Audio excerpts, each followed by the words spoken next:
born in a small town in Belarus, Poland then, now it's Belarus, near the capital of Belarus, Minsk. It's Eastern Europe.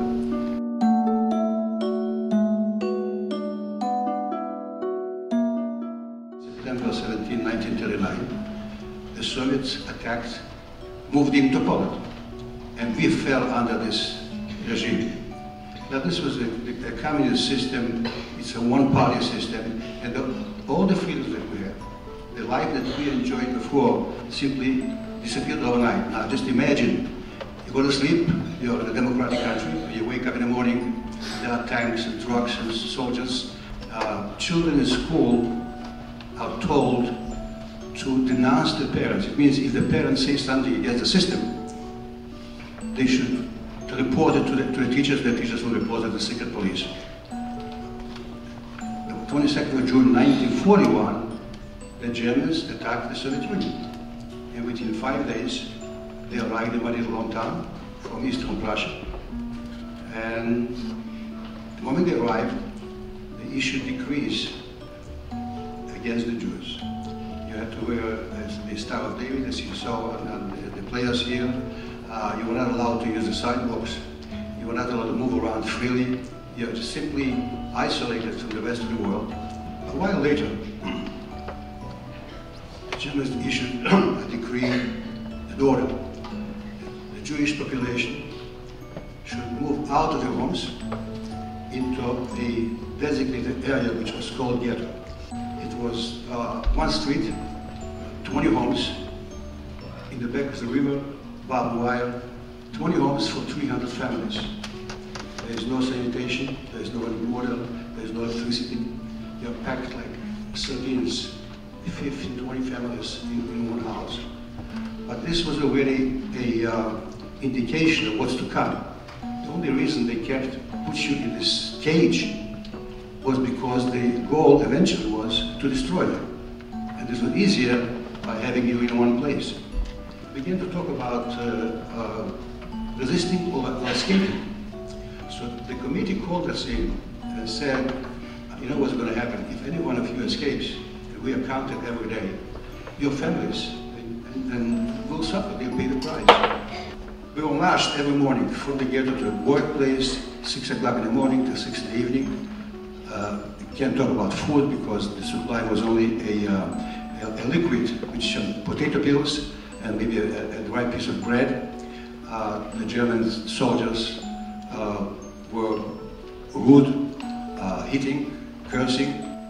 I met 2 young men from the same ghetto who worked in a nearby warehouse. And they told me that what they are doing there is disassembling captured weapons from the Russian army. When I heard weapons and we knew something is going on in the area about resistance, I made a plan that they would take out parts of the weapons, wrapped in rags, and there was a place in the yard with a lot of junk, and hide it there. For the time will come, which we didn't know when, we will be able to extract it and escape. Now, escaping again, it's a ghetto, it's barbed wire, it's guards. How do you escape and where do you go? Again, fortunately, I met a woman who told me that she knows about 20 miles away from this area, which was a very heavily forested area, forests and swamps. She knows of a place where local Jews escaped from the villages and put up a little camp, and she knows what it is. And she is ready to lead us there, provided we take her children, 5 and 7. So a few nights before, we dug under the fence enough room so we can slide out underneath and walk out. There are many moments in my experience which I don't remember, some were hazy, but I'll never forget the moment when the first morning after we arrived there at night, I walked out at the edge of the forest and I looked up and I saw the sky. The sky was there all along.